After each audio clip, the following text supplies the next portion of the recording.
President, when you met with Russian President Vladimir Putin, how soon did he say that he wanted to sit down with Ukrainian President Zelenskyy? Russia, as of now, says there's no meeting on the books and no agenda is set. Well, that's going to be up to them. It takes two to tango. I always say it. And they should meet, I think, before I have a meeting and probably close the deal. But I think it's appropriate they meet. They do not exactly get along well, as you can understand.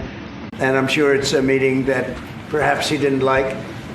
But he wasn't happy about coming to the United States either. That was a big concession, and I appreciate the fact that he did. You know, I've always had a very good relationship, despite a fake Russia haunt that we had. But we've always had a great relationship, very good relationship, strong relationship with Russia. That's a good thing, not a bad thing, by the way. That's a very good thing. And it's good to get along with Kim Jong-un, and it's good to get along with everybody, including President Lee. It's good to get along, and I get along with the foreign leaders. You see that with the biggest group of foreign leaders that we've ever had. Don't forget the European Union was here also representing a large group of countries just recently. So I believe that we're going to get that war straightened out. We're going to get it done.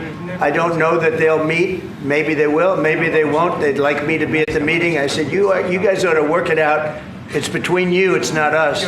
Now, in the meantime, we're not spending any money on, as you know, on Ukraine. We're selling military equipment to NATO.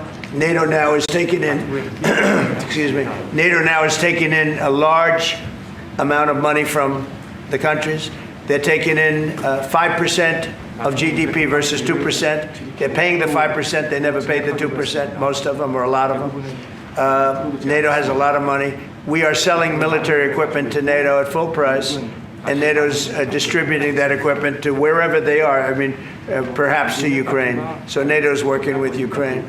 Biden was giving hundreds of billions of dollars, just willy-nilly, just giving money. He had no idea where it was going.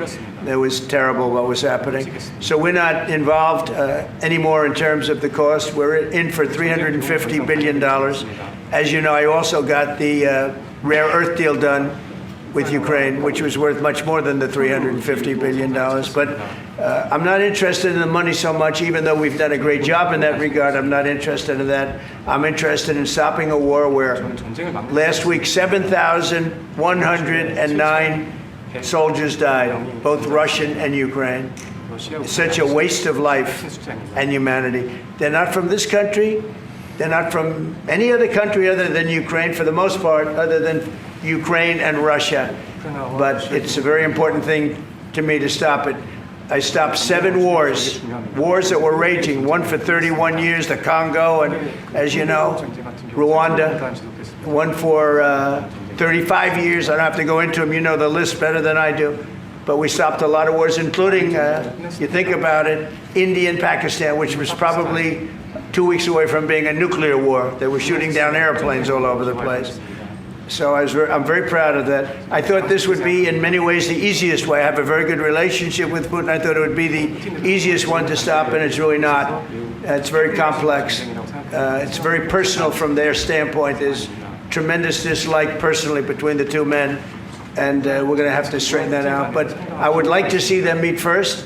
They'd like me to be there. I may be there. I may not. I'll see. But I wanted them to work out their differences first, because it is ultimately between them.